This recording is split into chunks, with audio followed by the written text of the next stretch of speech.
Hello hi friend नमस्कार welcome back to my channel a smile lifestyle को वीडियोटी देखा पूर्व चैनल को लाइक सब्सक्राइब एवं बहुत मात्रा रे शेयर करंतु। आपण माने थंबनेल देखि जानि परिथिबे आज आमे बुली जिबा ओडिशा मानचित्र रे स्वतंत्र स्थान सृष्टि करिथिबा एभली एक स्थान को जोटा हमर मंदिर मालिनी सहर सुवर्णपुर जिला को वर्तमान आम सुवर्णपुर एभली एक मंदिर को आसु पहुँची सारीचु जहाँ रामेश्वर पीठ नाम नामित। यही मंदिर बहुत पुरातन मंदिर।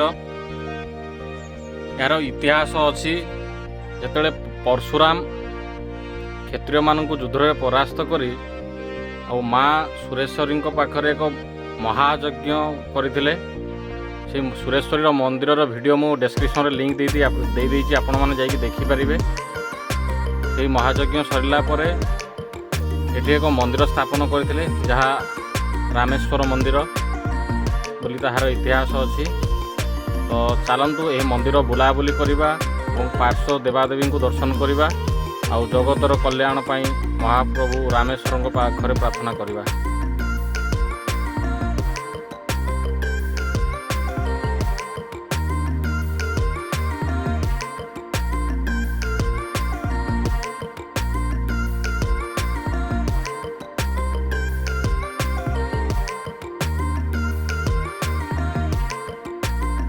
एमती पार्श्व देवादेवी को दर्शन चली थाए।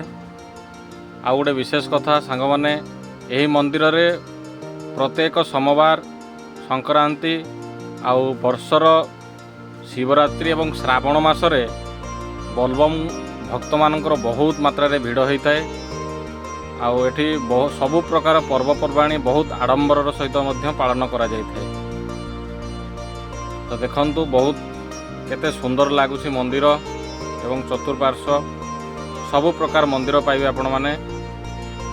एबे आमे पहुँची जाइथिलु काल भैरव जोड़ा भैरव तांको दर्शन करिबे बाबा रामेश्वर को दर्शन पाई आमे बाहर भीतर को गलु। चलंतु बाबा रामेश्वर को दर्शन करिबा एवं कृपा लाभ करिबा।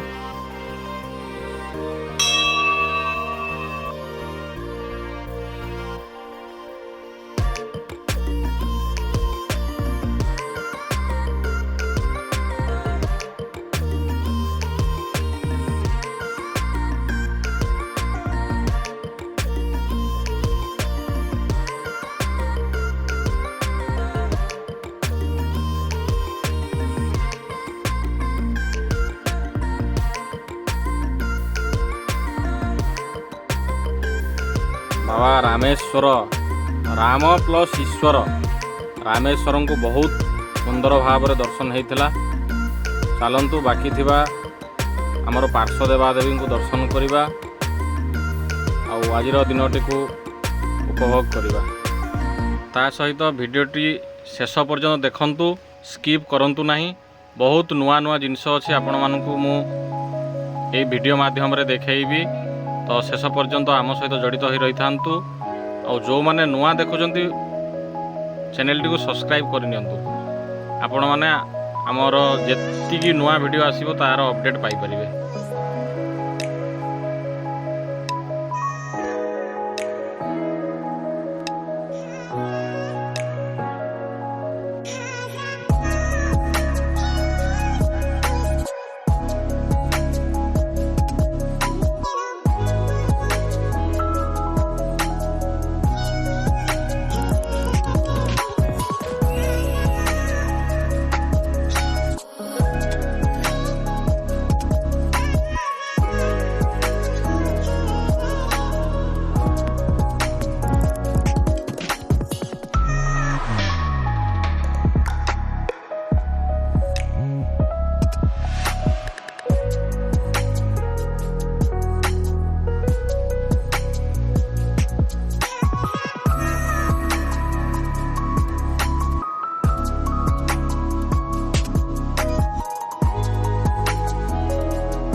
तो सांग माने बाबा रामेश्वर एवं पार्श्वदेवा देवंकर दर्शन सरीथिला।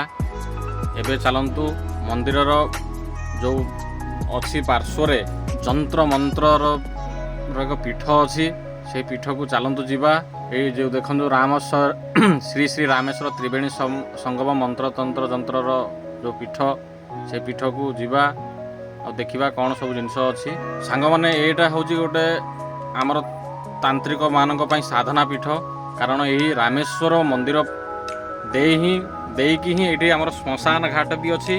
ଏହି ଶ୍ମଶାନ ଘାଟରେ ଲୋକମାନଙ୍କର ଶବଦାହ କରାଯାଏ। ଏହି ରାମେଶ୍ୱର ପୀଠ ଦେଇକି ହିଁ ସେମାନେ ସ୍ୱର୍ଗକୁ ଯାଆନ୍ତି ବୋଲି ଏଇଟା ଗୋଟେ ପ୍ରକାର ସ୍ୱର୍ଗଦ୍ୱାର କହିଲେ କିଛି ଉତ୍ତ୍ୟୁକ୍ତି ହେବ ନାହିଁ। ତ ଚାଲନ୍ତୁ ବୁଲି ଦେଖିବା ଚତୁଃପାର୍ଶ୍ୱ କେତେ ସୁନ୍ଦର ଏବଂ ଶାନ୍ତ ପରିବେଶ। ଆଉ ଗୋଟେ ବିଶେଷ କଥା ସାଙ୍ଗମାନେ, ଏଇଟାକୁ ତ୍ରିବେଣୀ ସଙ୍ଗମ ବୋଲି କୁହାଯାଏ, କାରଣ ମହାନଦୀ ଆଉ ତେଲ ନଦୀ ଆଉ ରାମେଶ୍ୱରଙ୍କର ଏଠି ମିଳନ ହେଇଛି, ସେଥିପାଇଁ ଏକୁ ତ୍ରିବେଣୀ ସଙ୍ଗମ ମଧ୍ୟ କୁହାଯାଏ। କେତେ ସୁନ୍ଦର ଏବଂ ଶାନ୍ତ ପରିବେଶ। ବିଶେଷ କରି ଆପଣମାନେ ଏଇ ବ୍ୟସ୍ତବହୁଳ ଜୀବନରେ କିଛି ସମୟ ପାଇଲେ ନିହାତି ଏହି ସ୍ଥାନକୁ ଆସନ୍ତୁ। ଖାସ୍ କରି ସନ୍ଧ୍ୟା ସମୟରେ ଆସିଲେ ଆପଣ ଏହି ପ୍ରାକୃତିକ ସୌନ୍ଦର୍ଯ୍ୟର ଉପଭୋଗର ମଜା ନେଇପାରିବେ।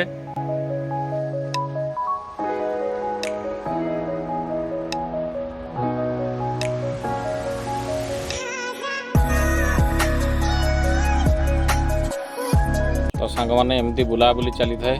ଏଇ ଯେଉଁ ଦେଖୁଛନ୍ତି ଏଇଟା ହେଉଛି ହନୁମାନ ମନ୍ଦିର। ମହାନଦୀ ଭିତରେ ଏହି ମନ୍ଦିର ଅବସ୍ଥିତ। ସତରେ ସାଙ୍ଗମାନେ ଏଭଳି ସ୍ଥାନକୁ ଆସିଲେ ଯିବାକୁ ଜମାରୁ ଇଚ୍ଛା ହୋଇନଥାଏ।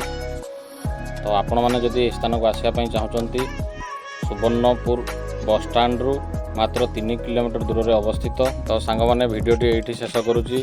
ଭିଡ଼ିଓଟି କେମିତି ଲାଗିଲା ଆପଣଙ୍କର ମତାମତ କମେଣ୍ଟ ମାଧ୍ୟମରେ ଜଣାଇବେ। ଚ୍ୟାନେଲଟିକୁ ଲାଇକ୍, ସବସ୍କ୍ରାଇବ୍ ଏବଂ ବହୁତ ମାତ୍ରାରେ ସେୟାର କରିବେ। ରହୁଛି ଜୟ ଜଗନ୍ନାଥ। ପୁଣି ଦେଖା ହେବ ଆଉ ଏକ ନୂଆ ଭିଡ଼ିଓରେ।